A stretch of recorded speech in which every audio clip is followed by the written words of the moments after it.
स्वागत है आपका आज की एक और धमाकेदार वीडियो में। आज हम बात करने जा रहे हैं उस खबर के बारे में जिसने सिर्फ भारत को ही नहीं बल्कि दुनिया की कई बड़ी ताकतों की नींद उड़ा दी है।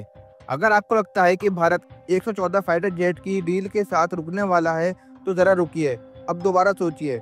कल तक यही चर्चा हो रही थी कि भारत की वायुसेना ने 114 राफेल जेट के लिए डिफेंस मिनिस्ट्री को प्रस्ताव भेजा है और भारत सरकार ने फ्रांस के साथ बातचीत भी शुरू कर दी है।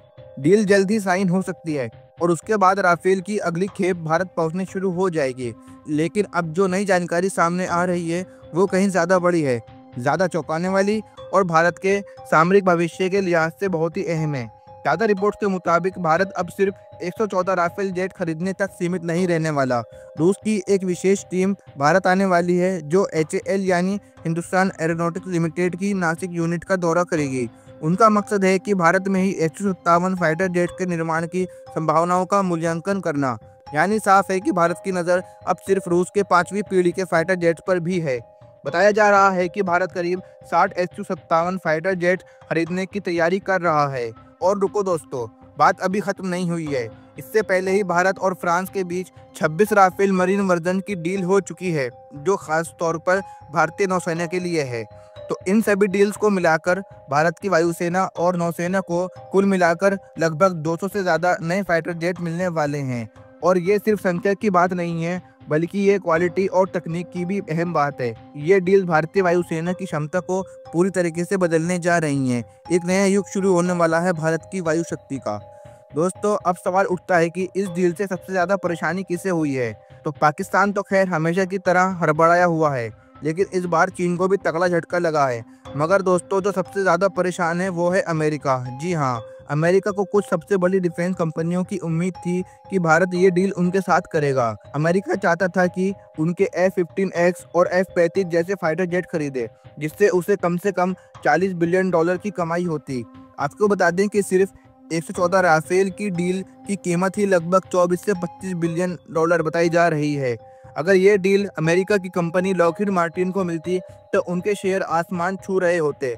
ऊपर से जो Su-57 भारत रूस से लेने जा रहा है, अगर वो डील अमेरिका से होती तो F-35 जैसे एडवांस जेट की बिक्री होती और अमेरिका को एक और मोटा मुनाफा होता। लेकिन भारत ने फ्रांस और रूस को तरजीह देकर अमेरिका को सख्त संदेश दिया है कि अब भारत सिर्फ दोस्ती के दम पर नहीं, अपने हितों के आधार पर फैसला करता है। अब कुछ लोगों को चिंता हो रही है कि इतनी बड़ी संख्या में विदेशी फाइटर जेट खरीदने के बाद भारत अपने प्रोजेक्ट जैसे खासकर एमका एडवांस मीडियम कॉम्बैट एयरक्राफ्ट का क्या होगा। तो इसका जवाब भी दोस्तों तैयार है। सरकार पूरी रणनीति के साथ चल रही है। एमका को वक्त और संसाधन देने के लिए सीमित संख्या में Su-57 खरीदे जा रहे हैं। जब तक एमका पूरी तरीके से तैयार नहीं हो जाता तब तक भारत की सुरक्षा में कोई कमी न रहे। यही सोचकर संतुलित फैसला लिया गया है। और दोस्तों, ये भी ध्यान रखिए कि भारत सिर्फ जेट नहीं खरीद रहा बल्कि कई डील्स में टेक्नोलॉजी ट्रांसफर की भी बात चल रही है, जिससे आने वाले समय में हम खुद ऐसे फाइटर जेट बना सकेंगे। अब आने वाले महीनों में रूस के राष्ट्रपति व्लादिमीर पुतिन भारत आ सकते हैं और संभावना है कि उन्हीं के दौरे के दौरान Su-57 की डील पर आधिकारिक मोहर लग जाएगी। इस डील के बाद भारत का मुकाबला न सिर्फ पाकिस्तान या चीन से होगा बल्कि भारत खुद को एशिया की सबसे ताकतवर वायुसेना के रूप में स्थापित करेगा। तो दोस्तों, अगर आप चाहते हैं कि ऐसे ही दमदार और भरोसेमंद डिफेंस अपडेट्स आपको मिलते रहें तो हमारे चैनल यम नॉलेज शो को सब्सक्राइब कर लीजिए, क्योंकि यहाँ पर हम आपके लिए ऐसे ही धमाकेदार अपडेट सबसे पहले लाते रहते हैं। और अगर आपने अभी तक वीडियो को लाइक नहीं किया है तो वीडियो को भी लाइक कर दीजिए। तो हम मिलते हैं अगली वीडियो में, तब तक के लिए जय हिंद जय भारत।